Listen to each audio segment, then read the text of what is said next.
Hello and welcome back to the Listening Lounge. My name is Nick Day, CEO of JGA Recruitment Group, specialist payroll and HR recruiters. And right now there is so much noise on LinkedIn, it can be really hard to be heard. So take this opportunity to relax and learn something new, because today I'm joined by Robert Hicks, who is the Group HR Director at Reward Gateway. Now they're an employee engagement platform. The business has over 1,800 clients using products to attract, engage and retain the best employees, something I'm very passionate about myself as a recruiter.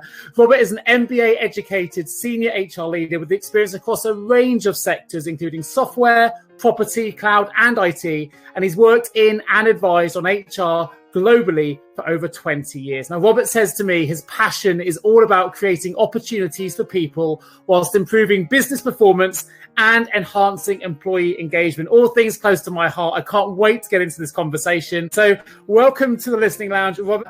So Brilliant. First question is this. What do you see as the biggest trend right now within the HR space? I think HR has really changed in 2020 in some significant but also some subtle ways. When we're looking at how we're interacting online, Zoom, digital, Teams, Hangouts, all of those different methods have become really common. So we've got this technology interaction which is taking place. But from an HR perspective, we're having to adjust to all of what we do through technology. When we're looking at the hiring process, all of the stages are now kind of either virtual or video or kind of call. So things can actually kind of be done kind of on a more bespoke basis. And then when you're looking at the wider tech piece, everybody's looking at their tech platforms and saying, if I had less platforms, could I do more? And how can I get my platforms to talk to each other? But then they're also thinking, hold on a minute, if I've got all of this information in the systems, what analytics and data can I build? And to me, it's really exciting. Sure. And so my kind of summary with all of that is, I think the biggest trend is the empowerment and accelerated use of HR tech, and the time that that's going to give us to really make the transition from tech users to tech specialists and tech advocates within kind of the business world within which we operate. Now, obviously, alongside tech during this pandemic, something we've also seen really come to the forefront is HR departments looking at their D&I agendas. But from your perspective, why is D&I such a game changer for HR, and how do you see that evolving in the future? I think there's two facts for businesses. If you have an inclusive workforce, you are a better business, top line, bottom line, and how the business operates. Secondly, if you have an engaged workforce, the same thing happens. You have a better top line, you have a better bottom line, and you get better decision making, because it's not the same voices from the same areas with the same thoughts. So to me, if you have an inclusive workforce with a focus on D&I, if you have an engaged workforce where D&I is important, then actually you're really going to be doubling down on the growth factors within that. So if you've got a great business which is diverse and is inclusive and has engaged employees, then you're going to be stronger and better able to do everything you want to do, because it's your employees which are really going to grow and enable you to move forward. And I also think why it's important, and this is the real sea change, and this is why 2020 is different. Employees and candidates want to know what you're doing in the space of D&I, because it is important to them. They will go into your website and say, does the careers page talk to me in a sense that I can understand? What's the culture like? What's the mission? What are the values? And all of this comes together.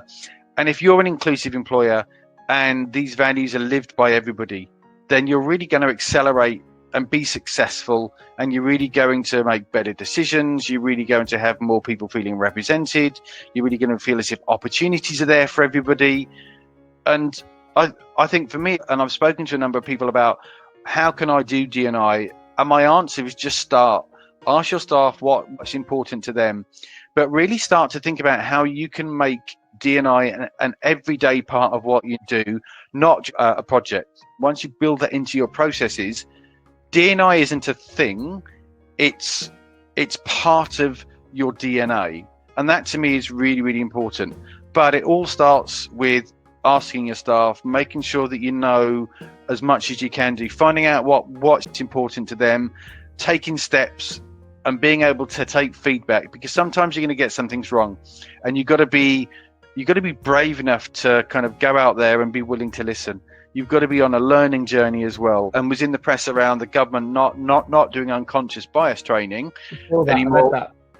I don't like that term, because I think it starts with with a negative. If I said to you, what we're going to do is we're going to talk about conscious inclusion, about how we bring to the workforce and we make everyone more comfortable with being inclusive in what they do and understanding differences and making sure that everybody feels as if they've got a voice, everyone feels as if they can participate, and everyone understands about what happens when you do that. That's much more effective than saying we're going to tell you about why you're different and why you have biases. That's starting people off on the defensive. If you start on the basis of, we know that things aren't perfect in the world, but what can we do to make a difference at this company? We can be more inclusive. So let's talk about how we can do that, how we can achieve that. Let's understand a little bit more what it's like to be other people. And to me, that's really important. That's really positive, and that's actually really impactful.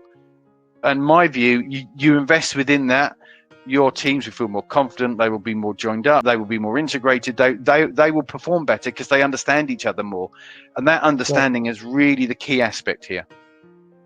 I hear you. I think you've put that brilliantly. With diversity and inclusion brings diversity of thought, which absolutely has a huge impact on bottom line performance. We don't want homogenous workforces that all think the same way and do things the same way. And that's what makes us so different as humans. And you mentioned the culture piece. Let's look to evolve cultures. The last question, because both tech, which is the first question, the second D&I have been very prevalent during COVID. But what other changes have you seen during the pandemic, Robert? And how do you see that sort of impacting the future of HR? Yeah, I think a really good question again, where what's 2021 going to bring? Well, we're going to have a mixed workforce, and I think there's going to be ways in where we're asking ourselves, well, how can we be better at integrating people across different areas? When COVID hit, we realized that a lot of communication was based on word of mouth within the office or the informal networks. So now we've got to be saying, how can I tell people things in real time and instantly? How can we have a record where people know where to go to? So having a communication system which enables you to talk to your staff on a two-way basis is really important. If we don't see everybody every day, how can we tell someone they're doing a good job, and how can we make that visible and present and social? Well, actually, there are systems out there which enable you to do that. I don't think we're going to get to the stage within the next two years where we're going to have everybody in the same room together, 200 people, 400 people. So you're going to need to do things digitally. But you can't do the same level of recognition there. So you're going to need a platform to recognize that. So communications and recognition. And then what also you're going to be doing is looking at how you integrate some of those financial components, some of the reward together. So you are recognizing, but you're also rewarding at the same times.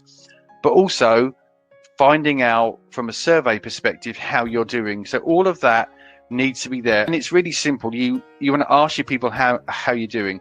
You want to be communicating with what you're doing. You want to be recognizing and rewarding people who are doing a good job. And you want to be making sure that you're delivering this growth mindset of, you're doing something good, I want other people to see that. And to me, that's exactly where I see the future shaping, because if you can do that at home and in work and mixed together, then you've broken that invisible barrier of everybody has to be in the office or to be engaged.